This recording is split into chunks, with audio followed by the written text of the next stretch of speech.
सादर नमस्कार साथियों, आपका श्री दर्शन ऑनलाइन लेक्चर सीरीज़ में हार्दिक स्वागत और अभिनंदन है। आज हमारे बीच में विशेष शिक्षक श्री विजय प्रकाश त्रिपाठी जी उपस्थित हैं, जो कि फरीदपुर ब्लॉक जिला बरेली में विशेष शिक्षक के पद पर तैनात हैं। आपने अपनी पढ़ाई की शुरुआत हेलन केलर इंस्टीट्यूट मुंबई से करी और उसके बाद उन्होंने तमाम degree courses, certificate courses, short term courses विशेष शिक्षा में किए हैं और Helen Keller Institute for deaf and deaf blind में पढ़ाई करने के बाद आपकी नियुक्ति सेंस इंटरनेशनल ऑफ इंडिया में स्पेशल एजुकेटर के रूप में हुई, जहां पर उन्होंने deaf, blind and multiple disability पर 3 साल तक काम किया। इसके पश्चात the nation trust of India MHRD में छत्तीसगढ़ स्टेट का कोऑर्डिनेशन का काम भी इन्होंने किया। इसके बाद justice Tankha rotary school for hearing impaired में एंड मेंटल रिटार्डेशन में प्रिंसिपल के पद पर काम किया। इस प्रकार से इनका 14 साल से भी ज़्यादा लंबा अनुभव है विशेष शिक्षा में। आज ये आप सबको, हम सबको मार्गदर्शित करेंगे, विशेष शिक्षा के बारे में बताएंगे, CWSN बच्चों के विषय में बहुत ही महत्वपूर्ण जानकारी देंगे। तो आइए देखते हैं इनका useful lecture. Thank you.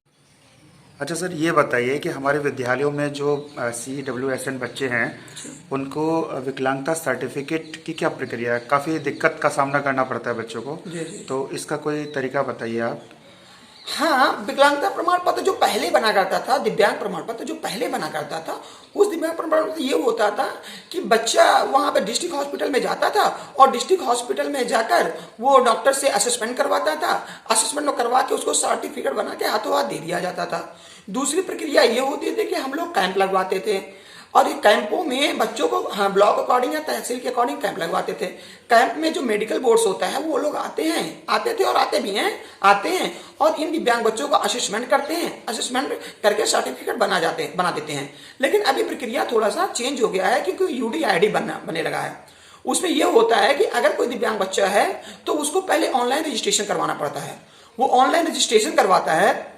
Online registration करवाने के बाद उसको एक रिसिप्ट मिल जाती है। वो रिसिप्ट लेके वो जाता है डिस्ट्रिक्ट हॉस्पिटल या हमारे कैंपों में आ जाता है। वहां पे जाकर वो डॉक्टर्स को दिखाता है। डॉक्टर उसी बेस पर असेसमेंट करते हैं। असेसमेंट करने के बाद उसकी डिसेबिलिटी सर्टिफिकेट बनाते हैं। लेकिन वो डिसेबिलिटी सर्टिफिकेट नहीं देते हैं क्योंकि वो UDID बनाना पड़ता है। तो इसलिए बाद में वो UDID और डिसेबिलिटी सर्टिफिकेट दोनों ऑनलाइन मिल जाती है। वैसे घर भेजने की प्रक्रिया है, वो घर भी भेजते हैं बाय पोस्ट, लेकिन वो काफी विलंब कर देता है, इसलिए हम उसको ऑनलाइन ले सकते हैं। इसलिए अब मुझे लगता है कि डिसेबिलिटी सर्टिफिकेट काफी आसान हो गया। UDID हो गया, UDID में सारी चीजें ऐड है। एक सर, अभी समर्थ पोर्टल लॉन्च हुआ है जी। वो शिक्षकों और विद्यार्थियों के लिए किस प्रकार से लाभदायक है? इस पर थोड़ा सा प्रकाश डालिए। ये समर्थ ऐप जो अभी अभी आया है हमारे बेसिक शिक्षा में, वो समर्थ ऐप बहुत ही अच्छा है। पहले क्या होता था कि बच्चों की IP बनानी पड़ती थी जाके, और उसके बाद फिर बच्चों का IP बनाने के बाद बच्चों का ये जो मेडिकल असेसमेंट होता था उसको रिकॉर्ड हमें काफी लंबे समय तक रखना पड़ता था। और उसके बाद जो यंत्र वितरण का होता है उसमें दिक्कत होती थी, सारे डाटा फिल करने में दिक्कत होती थी, किस तरह से स्कूल के लिए और जो स्पेशल एजुकेटर्स है उनके लिए भी दिक्कत होती थी कि हम इसकी IP में कौन कौन सी एरिया कवर करें। ये बहुत सारे प्रॉब्लम्स आते थे और रिकॉर्ड हमारे मैच भी नहीं करते थे। तो स्कूल का रिकॉर्ड कुछ दूसरा होता था, हमारा रिकॉर्ड कुछ दूसरा होता था विभाग का। तो ये समस्याएं आती थी। लेकिन जब से ये समर्थ ऐप आ गया है ये सारी समस्याएं खत्म हो गई हैं। इसके क्या होता है, सबसे पहले बच्चे का रजिस्ट्रेशन होता है।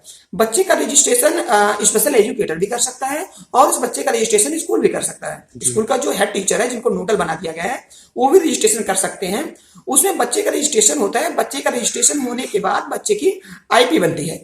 IP जब रजिस्ट्रेशन होता है उसी रजिस्ट्रेशन के समय बच्चे का असेसमेंट होता है। सर, IP मैं माफी चाहूंगा। हाँ। IP की फुल फॉर्म क्या है? Individual education plan. अच्छा। इंडिविजुअल एजुकेशन प्लान, क्योंकि मानना ये होता है कि जितने दिव्यांग बच्चे होते हैं, चाहे 100 हो, 1000 हो, 1 हो, सबकी जो डिसेबिलिटी होती है, सबकी जो नीड्स होती है वो इंडिविजुअल होती है जी। इसलिए एक IP किसी 2 बच्चों पे लागू नहीं हो सकता। इसलिए वो IP बनाई गई है और उसका फॉर्मेट उस पे है।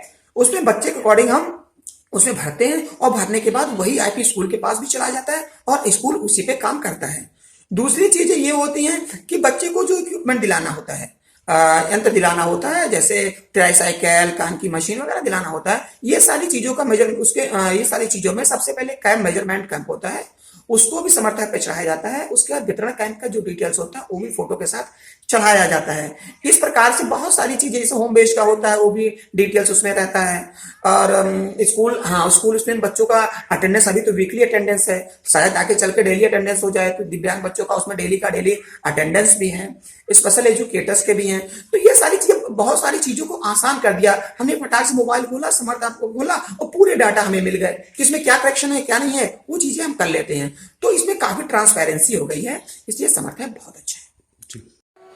अच्छा सर, अब ये बताइए कि कौन कौन सी ऐसी संस्थाएं हैं जो दिव्यांग बच्चों के लिए, CWSN बच्चों के लिए काम कर रही हैं और योगदान दे रही हैं?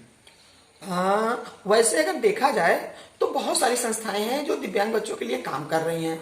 वो चाहे अगर, अब तो पहले तो ऐसा होता था कि बहुत कम संस्थाएं थी, नाम की संस्थाएं थी जो नहीं कर पाती थी, लेकिन रिहेबिलिटेशन काउंसिल ऑफ इंडिया ने से एफिलेटेड बहुत सारी संस्थाएं हैं जो दिव्यांग बच्चों के लिए कार्य करती है। लेकिन कुछ नेशनल इंस्टीट्यूट होते हैं, वो नेशनल इंस्टीट्यूट जैसे NIPMD, NIVH मतलब national institute for visually handicap, national institute for mentally handicap, national institute for hearing handicap, national institute for orthopaedic handicap. इस प्रकार से कई सारी नेशनल संस्थाएं हैं जो डिसेबिलिटी के अकॉर्डिंग है और प्रॉपर कुछ डिसेबिलिटी में काम कर रहे हैं, और वो क्या करते हैं, उस डिसेबिलिटी रिलेटेड सारी चीजें प्रोवाइड करते हैं। और वो लोग ट्रेनिंग सेंटर भी चलाते हैं। RCI से रजिस्टर्ड होकर अब ट्रेनिंग सेंटर हर जनपद में हर जगह चलने लगा है, जहां पे रिहेबिलिटेशन प्रोफेशनल निकल रहे हैं और वो प्रोफेशनल ही जाके हमारे फील्ड में काफी विस्तार कर रहे हैं। तो अब कोई जनपद या कोई ऐसा नहीं बचा हुआ है स्टेट जहां पे CWSN के लिए प्रॉपर कोई रिहेबिलिटेशन सेंटर ना हो। हाँ, दिक्कत अभी आ रही है तो विजुअली हैंडीकैप्ड के लिए, क्योंकि विजुअली हैंडीकैप्ड के लिए आज भी खासकर उत्तर प्रदेश में देखा जाए तो बहुत सारे कम स्कूल कॉलेज हैं जहां पे ये लोग इजिली पढ़ सकते हैं।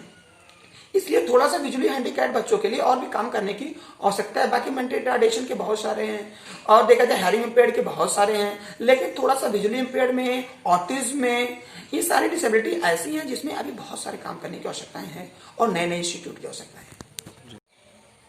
सर, अगर बेसिक एजुकेशन की पर्टिकुलरली बात करें तो CSWN बच्चों के लिए क्या क्या योजनाएं हैं सरकार की, क्या क्या लाभ उनको प्रदान किए जा रहे हैं, इसके बारे में थोड़ा सा प्रकाश डालिएगा। जी, मैं थोड़ा सा इसको आपको विस्तार से बताना चाह रहा हूँ कि बेसिक शिक्षा विभाग में जो हमारे CWSN है, चिल्ड्रन विथ स्पेशल नीड्स बच्चे हैं, उन बच्चों के लिए सरकार बहुत ध्यान दे रही है। और सरकार ने ये मतलब कह दिया है कि कोई भी बच्चा छूटना नहीं चाहिए। उस गांव का बच्चा अगर छूटता है तो उसकी रिस्पॉन्सिबिलिटी वहां के स्कूल के हेड टीचर की होती है।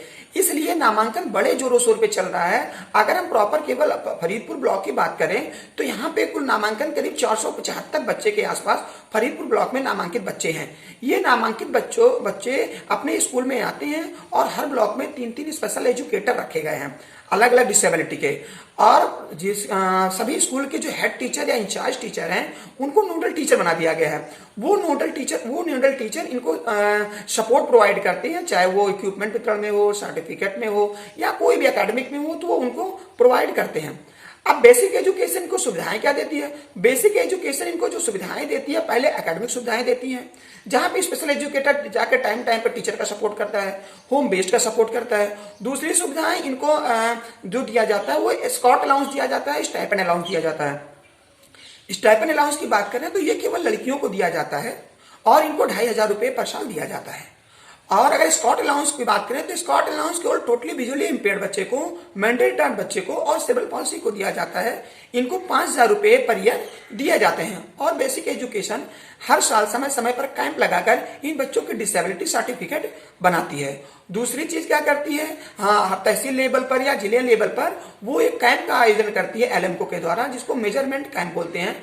यहाँ पे दिव्यांग बच्चे जाते हैं, उनको उनका मेजरमेंट किया जाता है और उसके बाद उनको जो भी यंत्र प्रोवाइड किया आवश्यकता होती है उनको अगले टाइम में डिस्ट्रीब्यूशन कैंप लगाया जाता है। उस डिस्ट्रीब्यूशन कैंप में उनको यंत्र दिया जाता है। इस प्रकार से देखा जाए तो बहुत सारी सुविधाएं बेसिक शिक्षा में दी जाती है, लेकिन एक सबसे इंपॉर्टेंट है जो हर जगह दिल्ली सरकार कर रही है, हर जगह कर रही है, और अभी सुप्रीम कोर्ट का आदेश भी आ गया कि सभी स्कूल में एक स्पेशल एजुकेटर की आवश्यकता है, क्योंकि वहां के टीचर्स को इतना टाइम नहीं होता और ना वो प्रोफेशनल होते हैं। वो एडमिशन कर सकते हैं, थोड़ा आइडेंटिफाई कर सकते हैं, लेकिन शिक्षा देना उनके लिए कहीं ना कहीं दिक्कत है। Thank you. अच्छा, एक सर ये हम जानना चाहेंगे कि सेरेब्रल पाल्सी CP ये क्या चीज़ होती है? हाँ, अगर सेरेब्रल पाल्सी की बात आप करते हैं तो सेरेब्रल पाल्सी को जो हिंदी में बोलते हैं मस्तिष्क पक्षाघात बोलते हैं, परमस्तिष्क पक्षाघात बोलते हैं। इसमें क्या होता है कि जब बच्चा पैदा होता है उसी समय से वो डिसेबिलिटी लेके पैदा होता है। उसके कई सारे कॉज होते हैं। एक कॉज तो सबसे बड़ा कॉज जो होता है एनोक्सिया। एनोक्सिया मीन्स जब बच्चा पैदा होता है और वो रोता नहीं है, डिले बर्थ क्राई बोलते हैं, उसके कारण एनोक्सिया के बहुत सारे बच्चे पाए जाते हैं। दूसरा, कभी कभी जब ब्रीच डिलीवरी होती है, बच्चा पैदा होने में दिक्कत होता है, उन सारे कंडीशंस में, पुअर न्यूट्रिशंस में भी होता है। तो बच्चा ये बाई बर्थ जो होता है वो फिजिकली प्रॉब्लम होती है, उसके हाथ पैर बराबर काम नहीं करते हैं। कुछ केसेस में बच्चा मेंटली फिट होता है, लेकिन ज्यादा केसेस में मेंटली प्रॉब्लम भी उसको आती है। मोस्टली उसको देखेंगे उसकी सीवियरिटी के अकॉर्डिंग, क्योंकि कुछ बच्चे ऐसे होते हैं जो हेमीप्लेजिक होते हैं, कुछ पैराप्लेजिक होते हैं जिनको केवल पैर में प्रॉब्लम होती है, कुछ क्वाड्रिप्लेजिक होते हैं जिनके सारे लिम्स गए होते हैं। तो इस प्रकार से सेरेब्रल पाल्सी के बच्चे होते हैं। लेकिन सीधा कह सकते हैं कि ऐसा बच्चा जो बाय बर्थ फिजिकली हैंडीकैप्ड होता है वही सेरेब्रल पाल्सी में आता है। उसका ब्रेन का एक सेरेब्रल पार्ट होता है जिसमें क्षति होती है किसी भी कारण से, चाहे ऑक्सीजन हो या कोई ट्रॉमा वगैरह हो जाता है, कारण होता है, उसी कारण सेरेब्रल पाल्सी बच्चा होता है। जी, आपने बहुत अच्छी जानकारी दी और इससे निश्चित रूप से हम सभी शिक्षक लोग और अभिभावकगण, साथ ही साथ CWSN जो स्टूडेंट्स हैं उनको लाभ पहुंचेगा। और आपका इस लेक्चर सीरीज़ में आने के लिए बहुत बहुत तहे दिल से धन्यवाद, शुक्रिया। जी धन्यवाद। सबसे पहले मैं श्री दर्शन ऑन लेक्चर सीरीज को देना चाहता हूं, जिसमें डॉक्टर अमित शर्मा जी ने हमें इस लायक समझा कि इसमें पार्टिसिपेट करने का मौका दिया। और हम चाहेंगे जब भी कोई आवश्यकता पड़ती है, ऐसा होती है, हमें मौका दें। और जो लोग हमें सुने उनको भी बहुत बहुत धन्यवाद। और धन्यवाद उन लोगों को जो हमारे दिव्यांग बच्चों से जुड़े हैं, उनके लिए कुछ कर रहे हैं। इसलिए हम आप सबको तहे दिल से धन्यवाद देते हैं। Thank you. चलिए, बहुत बहुत शुक्रिया सर।